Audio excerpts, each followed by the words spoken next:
Hi there, humans. Welcome to an episode of Trigger Point Yin. My name is Meg. I'll be leading you through your practice. Today we're going to talk about Latissimus Dorsi, or the lats, a big muscle group that runs across your back, sort of underneath your armpit, and then goes down at an angle and connects into your spine. So it's a big muscle. It is used when we push ourselves out of a chair or push yourself up on something. It's used a lot in climbing. So we're going to go through one trigger point of the upper lats and then one yin posture, one stretch. So today you're going to need a lacrosse ball and a bolster or some sort of pillow to rest your head on, and that's it. So find a spot to lie down and we'll get right into it. So we're going to start with the trigger point, and you're going to want to place the lacrosse ball right below the crease of your armpit, so wherever your armpit ends, and then right below that on your side body. And it can be pretty much touching your arm, or it could be anywhere between there and maybe an inch or two down from that. So somewhere in that area, that's where you're going to want the lacrosse ball. I'm going to demo my left side. So I'm going to take my bolster and place it at the top of my mat. I'm going to lay down on my side so that my arm is parallel with the bottom of the bolster and my head is supported. So I have plenty of room for my neck, for my shoulder to be grounded and my head to still be comfortable. And then I'll pick up my side body and place the lacrosse ball where I want it. A little more about the placement: you don't want it to be on the shoulder blade. So the edge of your shoulder blade is going to be going down your back. It'll have that outer edge, and if you reach underneath your armpit, you can feel that outer edge of your shoulder blade, where your shoulder blade ends. You don't want it to be on your scapula, on your shoulder blade. You want it to be just lateral, just to the outside of that. And then lay down, let your arm fully relax onto the ground, let your head fully relax, and you can use your top arm for support. You can also rest it on your side. And start to breathe into it, start to lengthen your breath, breathing fully into the rib cage, breathing fully into the belly. Relax your face, relax your jaw. And make sure that you're not pressing down with that bottom arm. So you might be feeling this out into your shoulder blade. You might be feeling it to the inside of the bottom edge of your shoulder blade. That's a typical place to feel it.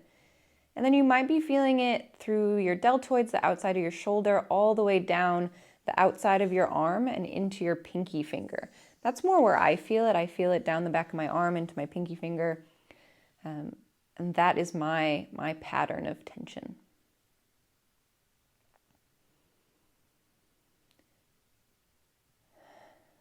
Make sure that you're breathing into it. Mine is a little bit sore right now.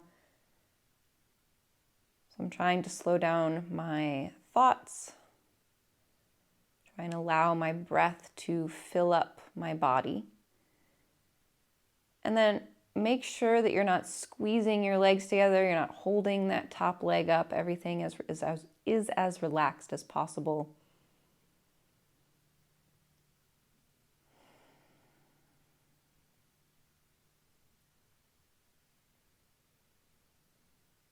And notice where else you can feel your breath. So taking deep breaths into the ribs, you'll be pressing more into that lacrosse ball. So you'll be creating more sensation. So take some of your focus away from that, especially if it is pretty intense. You don't need to just fixate there. You can notice where else you feel your breath. So can you feel it behind your belly button? Can you feel it in your back body? You can utilize body scans, bringing your attention to the soles of your feet, slowly working your attention up your legs, up your back, up your belly, up your chest, up your arms, all the way through the crown of your head.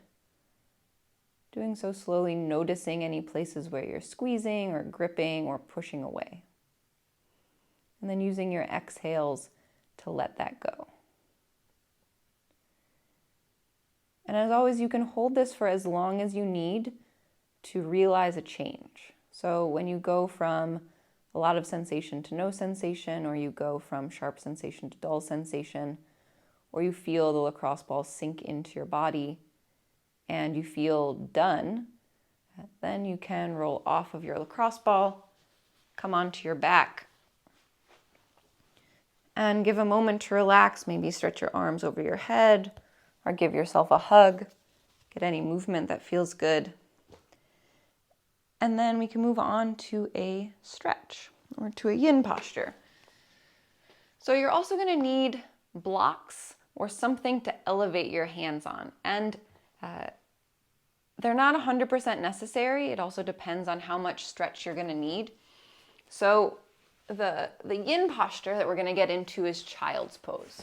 So if you just have a bolster and you don't have blocks, you can use that to rest your hands on. Come over onto your shins, bring your feet together, spread your knees a little bit so you can snuggle your belly down in between your thighs, and then rest your head down. You can also take your bolster up onto its edge so it's a little bit higher.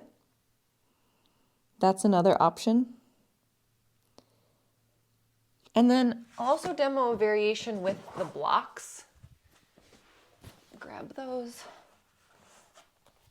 So if you have blocks or something similar, you can place those at an angle to each other in front of you.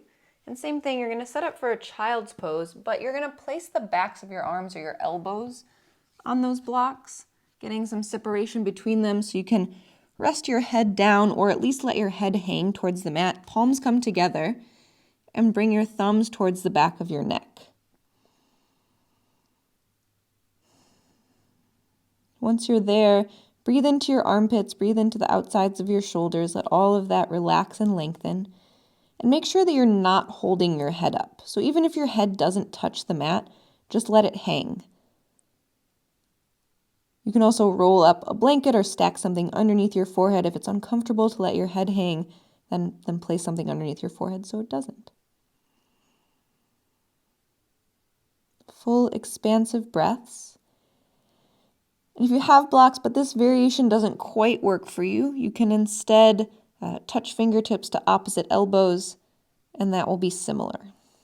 So there's a lot of good variations here. You can explore all of them, see which one works for you. I personally like the one thumbs to the back of the neck that gets in it for me. And with blocks, you have more options. You can bring the blocks down to the lowest level if you don't need so much lift to get a stretch. You can also bring them up to the highest level and see how that goes. If you want to try allowing your head to hang, you can bring your blocks up to the highest level, hands together. Head will hang in this variation, most likely. And thumbs to the back of your neck, and then just relax your neck.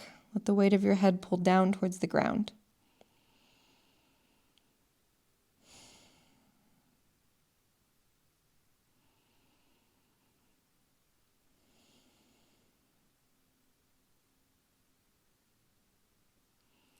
Whenever you're ready to come out of it, if you've been on a prop, I suggest fully extending your arms if they're not already, and then coming into a regular child's pose with your head down. If this is the version you've been taking the whole time, you can roll up out of it when you're ready.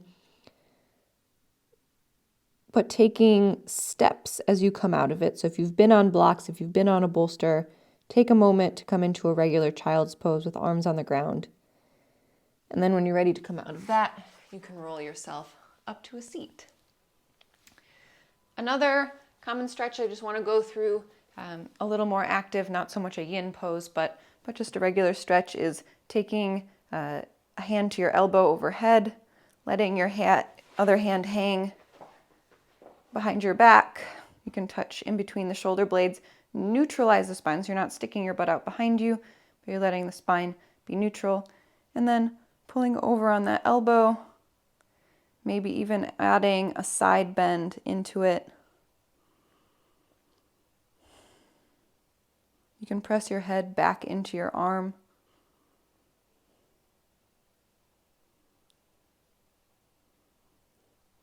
And then come out of it when you're ready. and relax your arms down. Maybe getting a little roll of your shoulders to release that tension. And then you can go through the other side. So coming into that lat trigger point, whichever side you didn't already do, and going through the same thing, and then the same yin posture and stretches. So I hope that was helpful. And until next time, I hope you can let something go.